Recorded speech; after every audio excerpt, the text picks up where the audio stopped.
On va faire pas une espèce de statue, mais une espèce de sculpture pour maintenir une pierre là, qui est en train de s'effondrer sur un arbre. Elle fait à peu près 3 mètres de haut. C'est des espèces d'escaliers en rond. Puis dessus, on a fait des trous, on a mis des sticks et des mains dessus. Donc on réagit tout ça, on est 6 groupes je crois. Et chacun notre tour, on scie, on fait des... C'est bien de rencontrer un pro, un artiste qui sait travailler le bois comme la pierre, comme la glace, quoi, comme tout. C'est bizarre dans un petit collège comme nous qu'il y a un artiste qui vienne comme ça et de faire découvrir ses talents, quoi. Bah, je savais pas que la motte elle existait. Je connaissais le site, mais je connaissais pas l'histoire. Parce que ma maman, elle est d'Outre-Micourt. Moi, je connaissais déjà ce lieu, j'y avais été avec ma maman, elle s'était mariée là-bas, mais sinon, je connaissais pas toute son histoire. Bah, moi, je savais que c'était une ville dans le temps, mais je connaissais pas toute l'histoire. Alors, au tout début, on a fait des triangles qu'on a assemblés pour représenter la cité de la motte. Donc ça, j'ai bien aimé parce que fallait utiliser le crayon avec plusieurs couleurs. Au début, on avait fait des pyramides qu'on avait essayé d'assembler pour faire le petit village de la motte. Le projet avec M. Cuny en rapport avec la motte, c'était on sculpte, on imagine un arbre mais différent des autres et qui soit en rapport avec la motte. En fait, on est dans le projet lié à la motte, qui est un arbre un petit peu escalier à la fois, on l'a dit. Escalier un peu rempart, un peu paravent, un peu surprise, qui s'élève et qui va être donc doté de branches et de mains, un peu comme des fruits ou des feuilles. Alors là, j'ai apporté aujourd'hui, on va regarder un petit peu ensemble, des tiges de bois sur lesquelles peuvent être par groupe de 5 associées ces mains. On va essayer de voir entre la réflexion ce matin et puis une espèce de mise en scène, c'est-à-dire on pourrait, pendant cette heure-là, faire le lien entre la main que vous avez découpée, ou les mains, ou des groupes de mains, et puis ces fameuses tiges de bois, comment les associer, comment les apporter sur cet arbre-là. Ça pourrait être une belle manière de non seulement parler, mais en même temps essayer de voir comment ça peut se tenir dans l'espace, jusqu'où ça peut monter, et quelle couleur ça peut éventuellement prendre ou pas par la suite. Seriez-vous d'accord de cette belle réflexion tous ensemble? Oui. Je suis un peu ému parce que vous êtes très impressionnant. C'est une bonne idée d'investir certains élèves dans un projet qui permettra à d'autres qui n'ont pas pu y aller de voir et regarder ce qu'on a fait. C'est bien qu'un artiste soit là et qui nous permette de faire d'autres choses. Oui. Là on monte un peu. Alors en fait ça ferait ça. Vous imaginez? Est-ce que ça vous paraît intéressant comme équilibre par groupe de mains de 5 qui partent par exemple d'une façade du bois, de l'arbre? Il y a des idées comment on va le poser pour qu'il tienne bien droit. On a qui proposent de mettre des pierres, de le visser. Après on a diverses idées.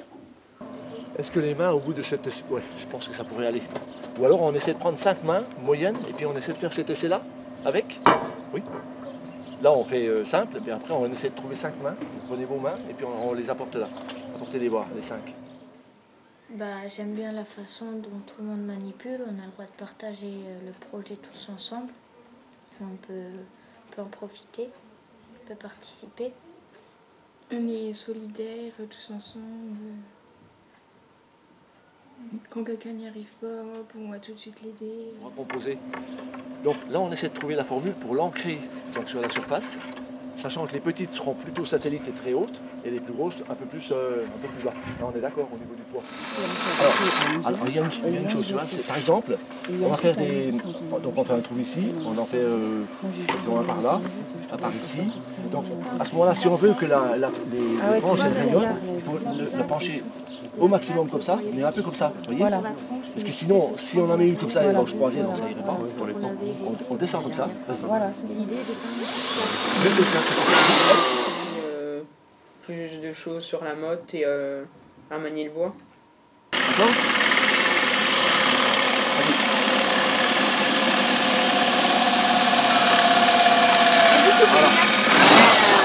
Voilà.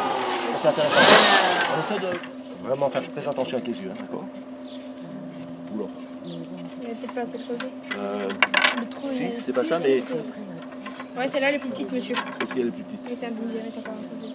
Alors là, l'idéal, en fait, c'est que on va prendre une mèche plus grosse pour que le bois puisse glisser dedans, sinon on sera un petit peu embêté. D'accord? Alors la mèche, elle est pas loin. L'idée de 5 mains représentant une branche se paraît possible, agréable, intéressante, esthétique. Par contre, cette idée que l'arbre il est posé au sol, si on le met par exemple sur une grande plaque de bois,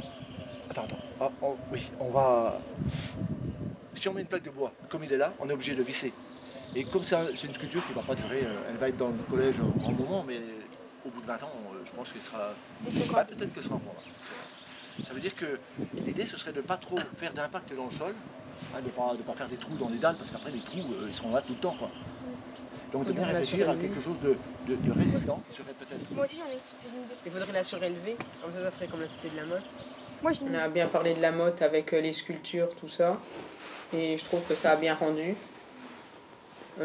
J'ai surtout préféré le moment où on construisait avec l'arbre, le tronc, tout ça, et qu'on devait parler pour dire nos impressions. Ça veut dire qu'après on décide, soit l'idée est bonne, soit on change, mais au moins on est allé au bout. C'est quelque chose de classé. Donc du coup là, à ce moment-là, ce sera beaucoup plus sobre et juste, quoi. Beau et simple. C'est ça qui est bien. Vous êtes d'accord qu'on fasse un arbre beau, simple, juste, clair. Alors après on verra pour les couleurs, on verra pour son... Bah, peut-être pas de couleur. Enfin, un arbre. Peut-être pas de couleur, mais c'est un arbre. Bah là, Oui. la couleur, Ça envoie. on juste à décider avec tout le monde. Parce que si Oui. c'est nous qui décidons après. Oui, mais en même temps, après vous ne revenez plus donc dans la journée, on parle, on essaie de travailler un peu sur, parce qu'on a quand même un peu de temps encore devant nous, que chaque groupe par exemple puisse goûter à chaque étape. Par exemple là, si on arrive à finir l'arbre, on aura une idée de son ensemble. Après on va faire sur chaque, si vous avez envie quoi, hein, on peut nous décider entre groupes de voir où vont sortir les branches de l'arbre.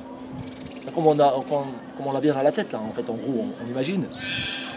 Après, on verra la distance, puisqu'on peut régler, vous voyez bien, les tiges, elles peuvent rentrer ou sortir, comme on veut. C'est facile. Ce qu'il faut, c'est qu'on réussisse l'emplacement pour avoir quelque chose d'harmonieux, qui ne monte pas forcément comme un escalier, hein, mais quelque chose d'agréable à voir. Et puis après, le reste, il suivra. Mais un peu plus haut. On la met tout en haut ou on la met là? Un peu plus haut. Un peu plus haut. Ouais, par là. Ouais, c'est bien là. Par contre, sur celle-là, on pourra en mettre 2. 5 entre chaque couleur. Chaque, ouais. Oui, chaque charnière comme ça. Voilà, pour répartir le reste, c'est pas mal ça. Ça va? Vous tenez derrière là où ça tombe? Non? Non, ça tient. Okay. Là où il y a un deuxième élan. Chaque fois ça cherche la hauteur, regardez, ça cherche l'élévation. Dès qu'ils partent un peu comme ça, encore qu'ils se complètent là. Vous voyez, quand ils sont dans la ligne comme ça, ils ont. Ici là ça part. Quoi. Vraiment.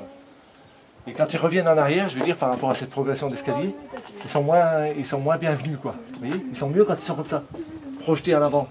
Vous voyez, celui-ci, celui-là, ils sont moins... ils font l'équilibre en fait. Mais... Et dans le projet là, avec M. Cuny, qu'est-ce qui t'a le plus intéressé? C'est de parler de la motte. C'est pour la mémoire de la motte. Je connaissais un peu son histoire dans le temps. Je connaissais... l'histoire des sièges, et puis aussi après la démolition de la motte, les enfants qui cueillissaient du buis pour le mettre sur les tombes. Puis, voilà. Et comment tu connaissais cette histoire? C'est ma grand-mère qui me l'avait racontée.